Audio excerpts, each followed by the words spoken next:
Hi, welcome back to Get Grounded. I'm Carrie Foreman. Let's see if this sounds familiar. You are having an amazing day. Maybe you received a raise or a promotion. Maybe you made your coffee just right and you had an awesome lunch with a good friend. Your kids are getting along and everything seems great. As you sit and reflect on the day, panic washes over you instead of happiness about how wonderful your day was. Or maybe you experienced the panic right in the middle of your great day. We start worrying that any minute, the ones that we love the most will be plucked from this earth. We have this ridiculous feeling sometimes that if things are going too well, we're waiting on the other shoe to drop, right? We're waiting on things to take that turn and start heading in the negative way. It's as if our brains begin to prepare us for the impact of sad events. We don't want to let ourselves feel happy for too long. We have this false sense of if we're not worrying, then we're being irresponsible. We'll be caught with our guard down. This robs us of today. It robs us of happiness. It robs our children and our partner and our friends and people we love of our best.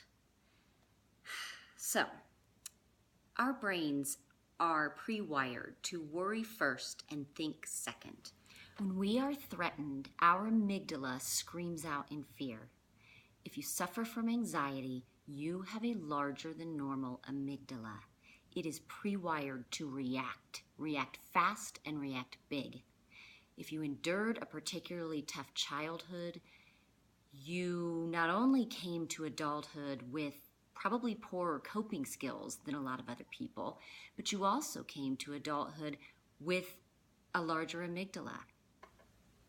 When the worry thought comes into your head, you can decide to designate a time later that you can designate as worry time, where right now I won't think about this, but I will worry about this later. Now, I will be honest, that is not something that worked for me, but it is clinically proven to work for a lot of people. You can journal, write in a gratitude journal every night what you're grateful for, and that builds gratitude in your life and helps you to focus on the positive instead of the negative.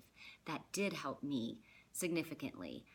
The last thing that helped me the very most was a mindfulness exercise, and that was to notice the thought. Okay, I'm having a worry thought. Accept that I'm having the worry thought. Return back to the room of enjoying myself and release the thought. And the way that I release the thought is, and you can pick which one works best for you. You think of a place that you're really comfortable and you find a lot of peace in. Mine was by a stream hiking. So I imagined the thought, the worry thought, place it on a cloud and literally watch the cloud float out of your view. If you're a beach person, you can look at the worry thought written in the sand and visualize a wave washing over the thought and washing it away. That doesn't work after just one time, let me be clear, and I'm going to say that again. You have to do this every single time you catch yourself worrying in the middle of what should be an amazing memory, an amazing experience. When you catch yourself doing that, you immediately notice the thought, accept, return, and release. NARR is the acronym. Now here's what you have to make sure that you are doing.